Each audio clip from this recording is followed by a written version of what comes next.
이문기 목사님도 결혼하고 10년 동안은 격투기 선수처럼 싸우시면서 이혼 위기도 겪으셨다고 합니다. 그러나 하나님이 주신 지혜로 잘 극복하셔서 나중에는 서로 사랑하고 존중하는 부부 사이가 되셨다고 하시는데요. 그 흥미로운 이야기를 한번 들어볼게요. 서대문에서 목회를 시작하고 3년이 지났을 때 서대문 순복음교회는 3,000명 성도가 나오는 대형 교회가 되어 있었다. 예배실은 넘쳐나는 성도를 다 수용할 수 없을 정도였다. 그래서 한국 교회사상 유례 없이 주일 2부와 3부로 나눠서 예배를 드리기 시작했다. 당시 서울에서 가장 큰 교회는 6,000명 성도가 모이는 영락교회였다. 나는 영락교회보다 더 큰 교회를 세우겠다는 목표를 가지고 열심히 목회를 했는데 어느 날 갑자기 목회하는 것이 힘들기 시작했다. 더 이상 교회가 성장하지 않고 정체되자 개인적인 한계에 부딪혔다고 생각해 이 고비를 넘길 수 있는 방법은 오직 기도뿐이니 새벽부터 저녁까지 기도했다. 어느 추운 겨울 새벽 예배를 마치고 혼자 교회에 남아 열심히 기도하며 하나님께 질문을 드렸다. 하나님은 지금 우리 교회가 이 상태로 계속 머물기를 원하십니까? 제 한계가 여기까지입니까? 그러자 갑자기 머리가 멍해지더니 무의식 상태에서 엄청난 하나님의 말씀이 임하는 것을 느낄 수 있었다. 하나님께서 내게 물으셨다. 이스라엘 백성들이 광야에서 먹을 것이 없었을 때 자신들의 노력으로 메추라기를 잡으려고 했다면 얼마나 잡을 수 있었겠느냐? 광야에는 메추라기가 많지 않으니 이들이 맨손으로 잡으려고 했다면 얼마 못 잡았을 겁니다. 그렇다면 내가 바람을 일으켜서 메추라기를 보냈을 때는 얼마나 많이 잡았느냐? 그때는 잡을 필요도 없었지요. 그들이 자는 숙소 위에 메추라기들이 떨어져 내렸으니 그냥 가서 필요한 만큼 집어오면 됐지요.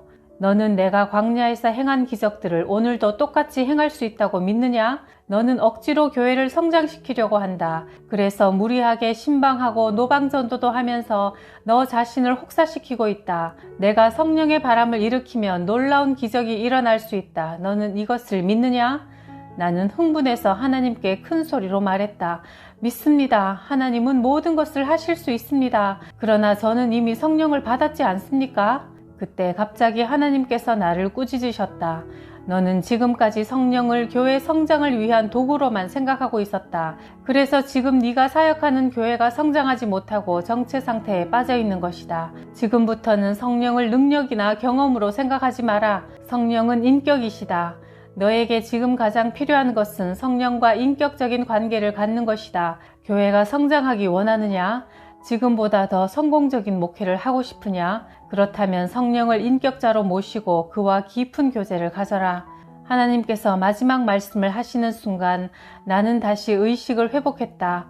온 몸은 땀에 젖었고 몸은 계속 떨고 있었다. 성령님을 인격자로 모시고 교제해야 한다는 것이 무엇을 의미하는지 그동안 아내와 있었던 일들을 생각해 보니 쉽게 이해가 되었다. 사실 처음 결혼하고 나서 나는 아내를 인격자로 생각하지 않았다. 비록 부부가 되긴 했지만 나는 한국의 빌리그레암이 되기 위해 바쁘게 다녔고 그러는 동안 아내는 혼자서 집을 지키는 시간이 많아졌다. 물론 아내에게는 먹을 음식과 입을 옷이 있었지만 옆에 남편은 없었다.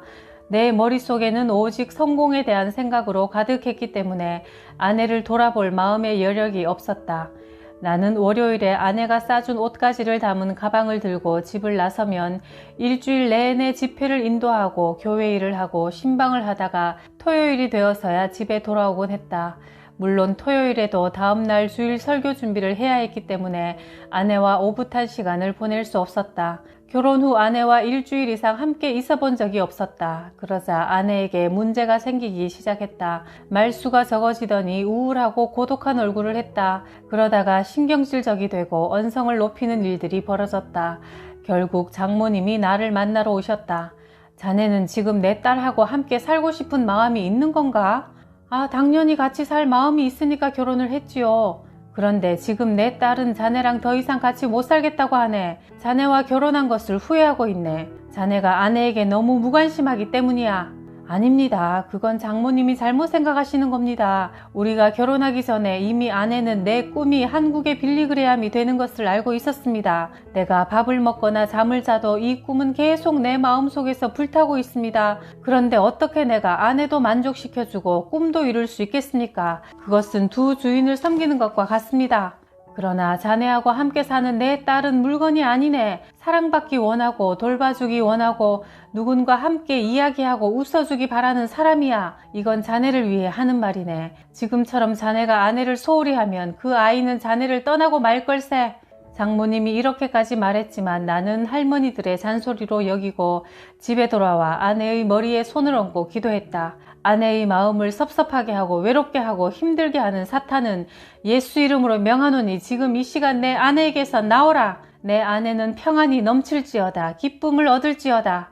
그리고 월요일에 다시 가방을 들고 사역하러 나갔다가 토요일이 되어 돌아왔다. 그런데 아내는 여전히 우울한 표정을 하고 내가 들어오든 말든 침대에 누워만 있었다.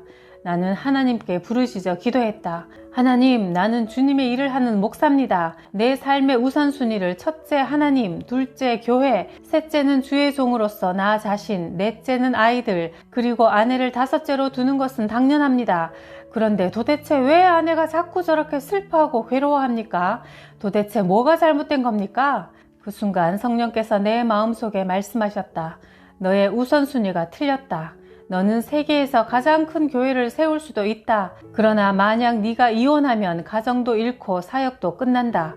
멋진 교회를 세우고 싶으면 먼저 가정에 충실해라. 화목한 가정을 기초로 큰 교회가 세워지는 것이다. 너의 우선순위를 바꾸어라. 첫째는 하나님이다. 둘째는 너 자신이다. 너 자신을 돌보지 않고 소홀히 하면 결코 내가 사용하는 그릇이 될 수 없기 때문이다. 셋째는 너의 아내다. 그러고 나서 아이들이 넷째, 마지막으로 다섯째가 교회다. 하나님, 주의 종은 교회를 가정보다 더 우선시해야 한다고 생각합니다. 지금 하나님께서 말씀하시는 것은 미국식 사고입니다. 나는 가정보다 교회를 우선하겠습니다. 하나님께서 제시하시는 것을 받아들일 수 없습니다. 나의 뜻을 따르면 너는 굳건한 반석 위에 교회를 세우게 될 것이다. 그러나 너의 고집을 따르면 네가 세우는 교회는 모래 위에 지은 것처럼 쉽게 흔들릴 것이다. 마침내 나는 하나님의 뜻을 받아들여서 아내를 내 인생과 사역에 있어 가장 중요한 사람으로 생각하기로 결심하고 아내에게 말했다. 내가 부족해서 당신을 인격적으로 대우하지 못했소. 오늘부터 매주 월요일은 모든 약속을 취소하고 당신하고만 보내겠소. 굳이 중요한 약속이 있다면 당신하고 함께 가겠소. 월요일은 당신과 함께 보내는 날이요. 그러니 앞으로 월요일에는 당신이 원하는 대로 하겠소. 정말인가요? 분명히 당신 입으로 약속했어요. 이렇게 약속해놓고 나중에 모른다고 하기 없기에요. 취소할 수 없어요. 절대로 이 약속을 취소하지 않겠소. 그날부터 매주 월요일은 아내가 공원에 가서 손잡고 산책하자고 하면 그렇게 하고, 극장에 가자고 하면 영화를 보고, 커피숍에 앉아 이야기하자고 하면 나는 아내를 따라 커피숍에도 간다. 아내는 나를 옆에 앉혀놓고 쉬지 않고 몇 시간씩 이야기한다. 아내가 이렇게 내 옆에서 행복한 시간을 보내는 동안 나는 계속 다음 주에 할 설교나 부흥 집회에 대해서 생각한다. 그러다가 아내가 내 말 듣고 있어요? 라고 물으면 그런데 어디까지 얘기했더라? 지금 막 딴 생각을 했는데 한 번만 다시 이야기해 주겠소? 라고 대답한다. 물론 아내도 내가 반강제로 자신을 따라다닌다는 것을 알고 있지만 그래도 행복해한다. 이렇게 해서 아내와의 문제가 해결되었다. 아내는 다시 기쁨을 되찾았고 우울증에서 회복되었다. 이때 나는 아주 중요한 교훈을 배웠다.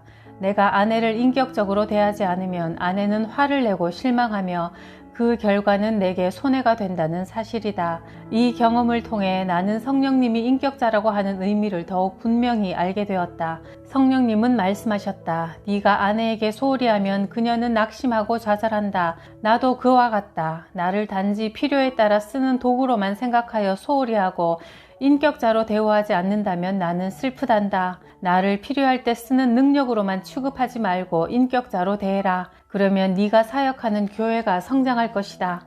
나는 이제까지 성령님을 이용하려고만 했지 섬기고 모시려고 하지 않았었다. 나는 겸손하게 무릎을 꿇고 회개했다. 하나님, 저의 잘못입니다.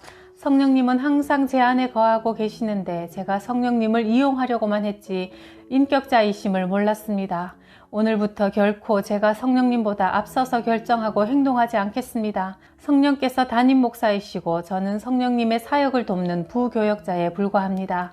이렇게 성령님을 인격자로 모시고 나서 내 인생은 다시 한번 크게 변화되었다. 매일 잠에서 눈을 뜨면 성령님 좋은 아침입니다.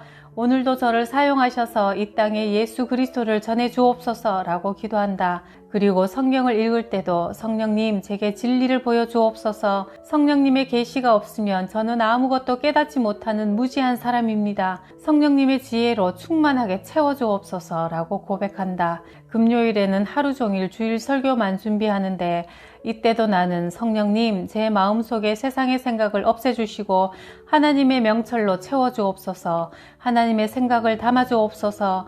주님의 귀한 백성들에게 성령께서 저를 사용하셔서 하나님의 말씀을 전해주옵소서. 이런 방식으로 성령님께 모든 것을 맡기고 설교 원고를 써내려가면 성령님의 놀라운 계시와 영감이 부어지는 것을 느낀다. 주일 설교를 위해 강단으로 나가면서도 성령님께서 앞장서 가시면 저는 뒤따라 가겠습니다. 가시지요 라고 말한다. 그래서 나는 강단의 중앙 의자에 아무도 앉지 못하게 했다. 이 강단의 주인은 내가 아니라 성령님이심을 스스로 명심하기 위해서였다. 강단에 올라가서 의자에 앉기 전에는 성령님 지금 제 옆에 앉으세요 라고 말하고는 무릎을 꿇고 기도한다.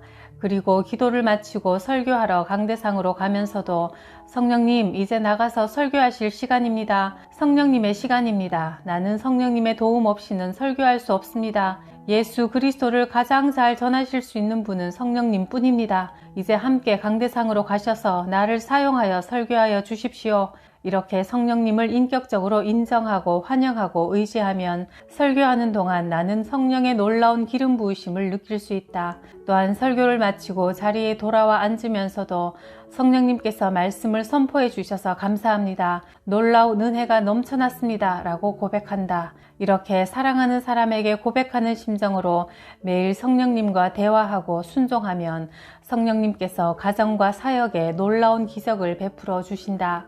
성령님은 우리 곁에 와 계시는 하나님이시다. 그러니 우리가 성령님을 찬양하고 그분과 교제하고 성령님의 인도를 따라 기도하는 것은 너무도 당연한 일이다.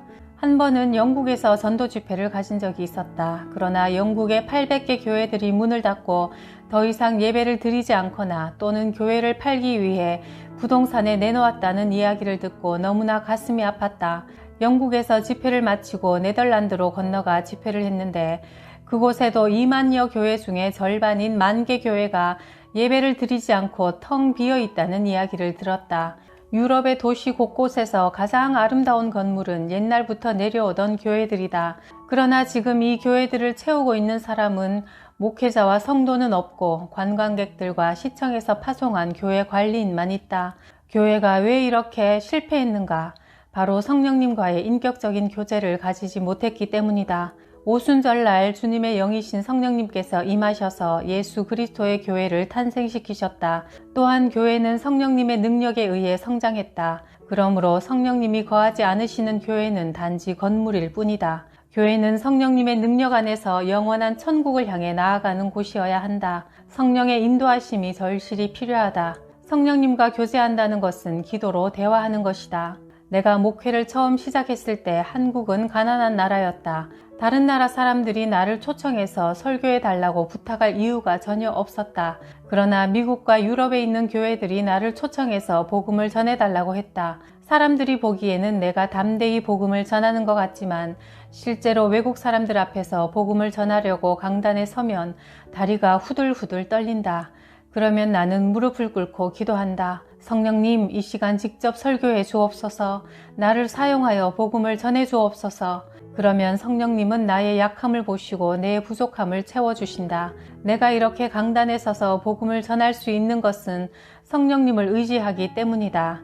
지금까지 교회를 세우고 많은 기적을 체험한 것도 모두 다 성령의 도우심이 있었기에 가능했다. 병자들에게 손을 얹고 기도하는 것도 내가 아니었다. 성령님이 나를 사용하지 않으셨다면 나는 아무것도 아닌 사람이다. 성령님을 인격적으로 모시자 놀라운 능력이 나를 강하게 만들었다. 그동안 나를 맡고 있던 담장이 허물어지는 것을 느꼈다. 성령님과 깊이 교제할 때 교회와 가정과 사업이 성장하고 인생은 성공할 수 있는 것이다.